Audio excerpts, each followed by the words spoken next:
want to check in now with WPTV anchor Hani Rodriguez. She's joining us live from the 8th annual Community Tree Lighting Extravaganza in Boca Raton. Your timing was impeccable tonight, Hani. Hi, Shannon and Michael.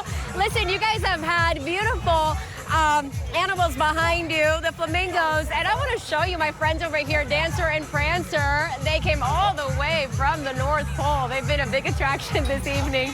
But as you mentioned, the big tree lighting, that was really the highlight of the night. I want to show you everything lit up. You can see that big 40-foot tree.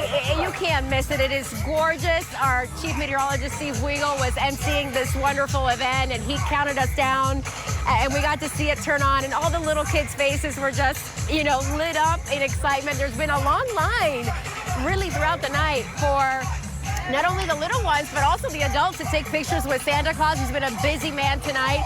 There is a Santa's workshop tent where kids are getting their face painted right next to where the reindeer are. There's also been some, you know, snow, Florida style, some foam. It's not turned on right now, but it was a little while ago. Also a petting zoo. This really is such a wonderful free community event, and it goes beyond, you know, putting on a big party to kick off the holidays in South Florida. Their goal really, and they're encouraging families that have made it out to bring an unwrapped toy, because their goal for this season is to be able to give 7,000 toys to underprivileged children right here in our community, and that is what the holiday season is all about, giving back.